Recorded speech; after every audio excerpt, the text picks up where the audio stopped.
साथियों नमस्कार। मैं कुशाल भारद्वाज और स्वागत है आप सबका मेरे इस यूट्यूब मंच पर। पिछले कल जेएनयू की स्टूडेंट्स यूनियन के चुनावों के परिणाम आए हैं और इसमें लेफ्ट ऑर्गेनाइजेशंस जो हैं उनकी एक तरफा जीत हुई है, भारी जीत हुई है। इस जीत की आप सबको बधाई। इससे पहले कि जेएनयू स्टूडेंट्स यूनियन के बारे में और छात्र संगठनों के बारे में मैं बात रखूं, आप सबसे अनुरोध है कि मेरे इस YouTube चैनल को आप सब्सक्राइब जरूर करें। सब्सक्राइब करने के साथ साथ वीडियो अगर पसंद आए तो इसको लाइक और शेयर जरूर करें और वीडियो पर अपने कमेंट्स लिख करके अपनी राय जरूर दें।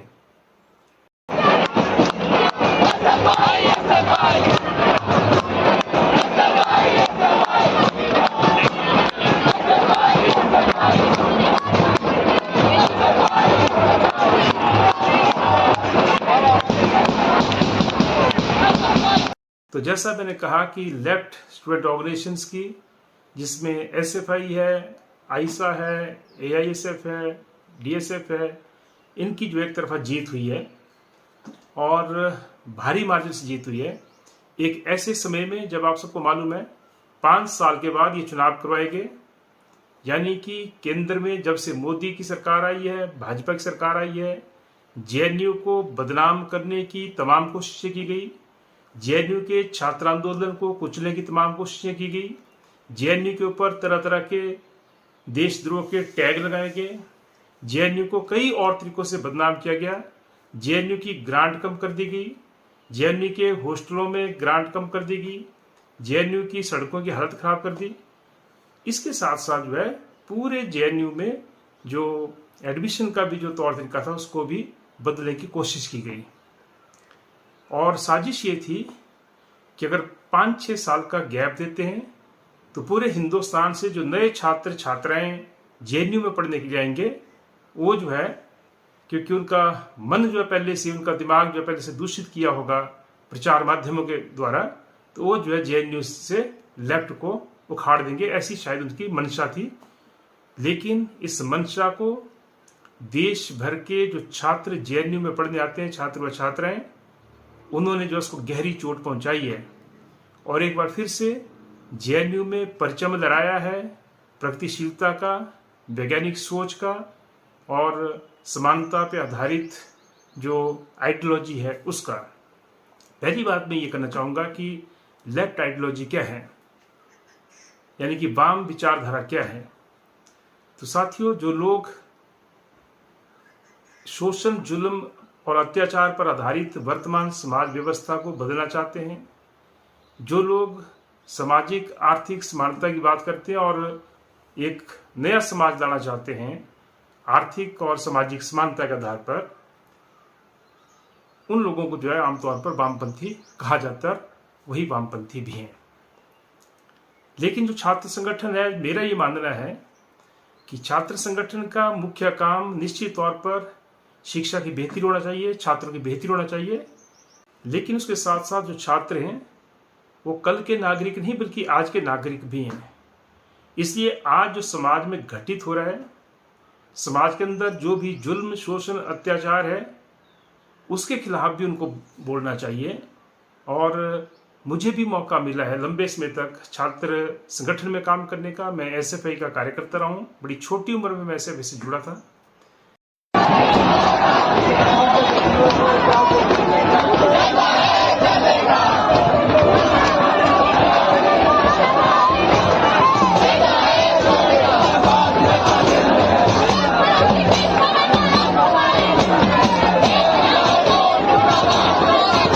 वामपंथी छात्र संगठन, विशेषकर स्टूडेंट्स फेडरेशन ऑफ इंडिया यानी कि एसएफआई में काम करते हुए हम हमेशा एक नारा लगाते थे, स्टडी एंड स्ट्रगल, जिसका मतलब है study to analyse today and struggle for a better tomorrow.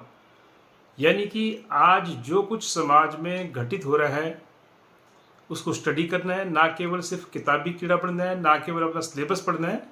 बल्कि समाज के अंदर जो कुछ भी घटित हो रहा है हर तरह की जानकारी हासिल करना, राजनीतिक, सामाजिक, आर्थिक, हर चीज़ की जानकारी एक छात्र को होनी चाहिए, उसके लिए स्टडी करनी है। और स्टडी के साथ साथ struggle for a better tomorrow, एक बेहतर भविष्य के लिए, एक बेहतर कल के लिए संघर्ष करना है। इस नारे को हम हमेशा जिंदा रखते थे, चरितार्थ करते थे और आज भी नारा उतना ही प्रासंगिक है और आज के दौर में भी ये छात्र संगठन का प्रमुख नारा है, खास करके स्टूडेंट्स फेडरेशन ऑफ इंडिया का।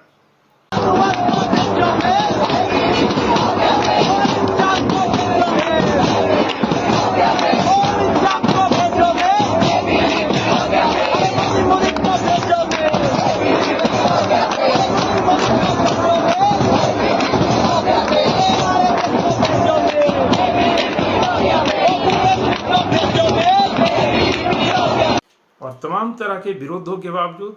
तमाम तरह के दमन के बावजूद इस संगठन में काम किया, इसमें टिके रहे। और जब ये नारा लगाया जाता था कि छात्रों को राजनीति में हिस्सा नहीं लेना चाहिए, तो हम तब भी कहते थे कि when politics decide your career, when politics decide your future, you decide what your politics should be. जब राजनीति तय करती है कि तुम्हारा भविष्य क्या होगा, तुम्हारी शिक्षा नीति क्या होगी, तो तुम्हें अपनी राजनीति करने का अधिकार है। और ये राजनीति हम छात्र जीवन से करते आए हैं और उस वक्त भी छात्रों की मांगों के साथ साथ जो समाज के दूसरे मुद्दे हैं, उन मुद्दों को भी हम निरंतरता में उठाते थे। और यही जो है छात्र संगठन, जो लेफ्ट विंग के जो छात्र संगठन वो आज भी करते हैं। तो मैं बात कर रहा था कि जेएनयू में 5 साल के बाद चुनाव हुए और 5 साल के बाद इन चुनावों को एक तरफा जीत हासिल करके जो है छात्रों ने लेफ्ट को फिर से जिताया है। और जो मोदी जी का संगठन है, जो उनकी विचारधारा का संगठन है, उसकी जो है करारी हार जो है इस चुनाव में हुई है। मुझे भी जेएनयू में मौका मिला है जाने का। 3 बार मैं जेएनयू गया हूँ। 2 बार मैं वहाँ पे जो है जनरल हाउस एड्रेस किया और एक बार तो मुझे ये सुअवसर मिला है कि जो जेएनयूएसयू के जो पूर्व इलेक्टेड प्रेसिडेंट रहे हैं कॉमरेड सीताराम येचुरी, उनके साथ भी मैं वहाँ पे एक जनरल हाउस एड्रेस किया था और एक बार अलग से किया था और एक बार किसी मीटिंग के सिलसिले में जेएनयू गया था। ये मुझे सौभाग्य मिला है। जेएनयू की एक तरह की अलग तरह की परंपरा है और हिमाचल प्रदेश विश्वविद्यालय के अंदर भी लंबे समय तक ये जो वामपंथी छात्र संगठन एसएफआईएस का दबदबा रहा है, बोलबाला रहा है, क्योंकि हिमाचल के कोने कोने से और पूरे देश से जो छात्र छात्राएं पढ़ने के लिए आते हैं, उनको ये विचार पसंद है। और मुझे भी हिमाचल प्रदेश यूनिवर्सिटी के अंदर इलेक्टेड प्रेसिडेंट के तौर पर, इलेक्टेड सेक्रेटरी के तौर पर काम करने का सुअवसर मिला है। और आज जब ये लेफ्ट विचारधारा की जीत हुई है जेएनयू के अंदर, तो उससे जो है निश्चित तौर पर मन प्रफुल्लित है और इसके लिए मैं आप सबको बधाई देता हूँ। ये बात मैं इसलिए कह रहा हूँ साथियों आज आपके सामने, क्योंकि बहुत सारे अड़ंगे जो है लगाए गए और पूरे देश के अंदर एक ऐसा माहौल बनाया गया कि जो लेफ्ट है वो देश के खिलाफ है। लेकिन मैं आपको बताऊं, इस देश की आज़ादी में सबसे ज़्यादा जो कुर्बानियाँ दी हैं वो लेफ्टिस्टों ने दी हैं, कम्युनिस्टों ने दी हैं और उसके साथ साथ जो क्रांतिकारी लोग थे उन्होंने दी हैं। इस देश की आज़ादी के लिए कांग्रेस है, कांग्रेस सोशलिस्ट है या फिर समाज सुधार आंदोलनों की जो धारा थी उन्होंने कुर्बानियाँ दी हैं। लेकिन इस देश की आज़ादी के संघर्ष में उन लोगों का कोई योगदान नहीं है जो आज देश की गद्दी पर बैठे हुए हैं और जो लोग जेएनयू में लेफ्ट को चुनौती दे रहे थे, उनका इस देश की आज़ादी के संघर्ष में रत्ती भर भी जो है योगदान नहीं है। तो इसलिए ये एक प्रोग्रेसिव धारा है और इसकी जीत हुई है। तो ये जीत लोकसभा चुनावों की पूर्व बेला पर हुई है और इसने पूरे देश के लिए एक राह दिखाई है।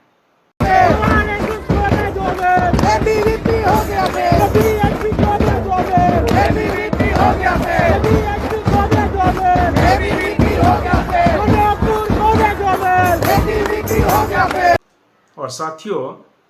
जेएनयू यानी कि Jawaharlal Nehru university students union का चुनाव का ये परिणाम इसलिए भी महत्वपूर्ण हो जाता है क्योंकि ये चुनाव एक ऐसे समय में हो रहा था जब इस देश की सरकार यानी कि भाजपा मोदी की सरकार इस देश के शिक्षा के स्तर को गिरा रही है, इस देश के शिक्षण संस्थानों का भगवाकरण कर रही है, इस देश के शिक्षण संस्थानों में चोर दरवाजे से भर्तियां की जा रही हैं, अयोग्य और अपात्र लोगों को जो है एकेडमिक के क्षेत्र में जो है अलग अलग पोस्टों पर बिठाया जा रहा है। ये चुनाव ऐसे समय पर हो रहा है जब शिक्षा को मिलने वाली ग्रांट में लगातार कटौती की जा रही है, जो स्कॉलरशिप्स मिलती है उस पर कटौती की जा रही है, और उसके साथ साथ जो कैंपस के अंदर एक डेमोक्रेटिक कल्चर था, उस डेमोक्रेटिक कल्चर के ऊपर सबसे बड़ा हमला जो है भाजपा सरकार ने किया है और कर रही है।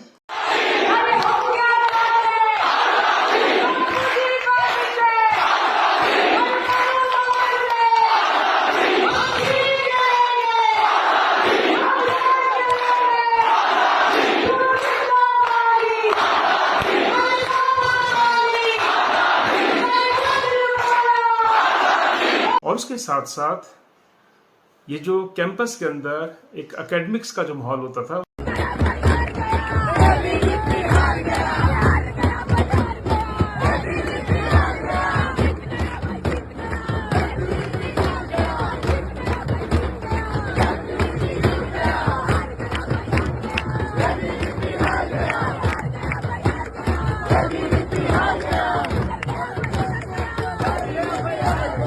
विभिन्न शिक्षण संस्थानों में शिक्षा की बेहतरी के लिए छात्रों के आंदोलनों को बेरहमी से कुचला जा रहा है। और ये चुनाव ठीक ऐसे समय में हो रहा है जब हमारे देश के अंदर लोकसभा चुनावों की घोषणा हुई है,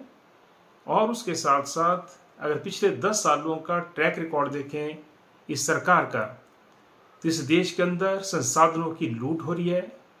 इस देश के संसाधनों को दोनों हाथों से लुटवाया जा रहा है, मित्र पूंजीपतियों के हवाले किया जा रहा है, बहुराष्ट्रीय कंपनियों के हवाले किया जा रहा है। और उसके साथ साथ ये चुनाव ऐसे समय में हो रहा है जब इस देश के आज़ाद भारत के इतिहास में सबसे बड़े घोटाले का पर्दाफाश हुआ है, जब इलेक्ट्रोल बॉन्ड योजना जो मोदी सरकार लाई थी उसको माननीय सुप्रीम कोर्ट के संवैधानिक पीठ ने अवैध करार दिया है, असंवैधानिक करार दिया है। ये चुनाव ऐसे समय में हो रहा है जब इस देश के तमाम संस्थानों को ये सरकार कमज़ोर कर रही है। ये चुनाव ऐसे समय में हो रहा है जब इस देश के लोकतंत्र के ऊपर चौतरफा हमला हो रहा है। ये चुनाव ऐसे समय में हो रहा था जब पूरे देश के अंदर विपक्ष की आवाज़ को दबाने के लिए एजेंसियों का दुरुपयोग किया जा रहा है, जब पूरे देश के अंदर एमएलए एमपी से लेकर के नेताओं की खरीद फरोख्त में बीजेपी हजारों करोड़ रुपया खर्च कर रही है, चुनी हुई सरकारों को अबदस्त कर रही है। और ये चुनाव ऐसे समय में हो रहा है जब इस देश के अंदर, इस देश के जो फेडरल ढांचा है, जो संघीय ढांचा है, उस संघीय ढांचे के अंतर्गत केंद्र सरकार है और राज्य सरकारें दोनों की अपनी अलग अलग शक्तियां संविधान में दी गई हैं, लेकिन राज्यों की शक्तियों को छीन करके उसका ज़्यादा से ज़्यादा केंद्रीयकरण किया जा रहा है। और उसके साथ साथ जो राज्य की विधानसभाएं जो बिल पारित कर रही हैं, उन बिलों को कई कई साल जो है लटकाया जा रहा है और राष्ट्रपति उनको मंजूरी नहीं देते बीजेपी सरकार के कहने पर। ये सरकार हमारे देश के संघीय ढांचे को कमज़ोर कर रही है, इस देश में जो विविधता में एकता की संस्कृति है उसको कमज़ोर कर रही है, इस देश के अंदर असहिष्णुता का वातावरण बनाया गया है। और ये चुनाव ठीक ऐसे समय पर हो रहा है जब देश में बेतहाशा महंगाई बढ़ी है, बेरोजगारी बढ़ी है, भ्रष्टाचार बढ़ा है। और उसके साथ साथ जितने भी चुनावी वायदे या जो गारंटियां भाजपा और मोदी ने गिनाए थे देश की जनता के सामने, चाहे वो हर साल 2 करोड़ नौकरियां देने का वायदा था, चाहे वो जो है इस देश के काला धन को वापस लाने का जो वायदा था और हर एक के बैंक खाते में 15-15 लाख रुपए जमा कराने का वायदा था, या फिर C2+50% जो किसानों को देने का वायदा था, स्वामीनाथन कमीशन की रिपोर्ट को लागू करने का वायदा था, महिलाओं की सुरक्षा का वायदा था, वो कोई वायदे पूरे नहीं हुए हैं। ऐसे समय में JNU का चुनाव हो रहा था और JNU में जो most conscious section of the society जो वहाँ पर रहता है, यानी कि समाज का सबसे जागरूक हिस्सा, the most conscious section of society has guided the people of this country, पूरे देश के लोगों को एक रास्ता दिखाया है JNU ने कि ये जो भाजपा जिस तरीके से इस देश को राज कर रही है, जिस तरीके से आम जनता की सुख सुविधाएं छीन रही है, शिक्षा का बेड़ा गर्क कर रही है, और इस भाजपा को और उसकी जो विचारधारा है, जो कॉरपोरेट प्रस्त है और दूसरा कम्युनल है, उसको जो है प्रोग्रेसिव विचारधारा हरा सकती है। और इसलिए ये एक संदेश है, और इस संदेश के आधार पर अगर आने वाले लोकसभा चुनावों में इस देश की जनता एकजुट होती है तो बड़ी आसानी के साथ, बेशक वो ईवीएम में कई तरह की गड़बड़ियां कराते होंगे, लेकिन उसके बावजूद इस देश की जनता एकजुट होकर के इस भाजपा को इस बार सत्ता से उखाड़ सकती है। ये रास्ता जेएनयू के प्रोग्रेसिव छात्र आंदोलन ने, वामपंथी छात्र आंदोलन ने दिखाया है, और ये रास्ता जो है पूरे देश के लिए एक नई राह खोलता है।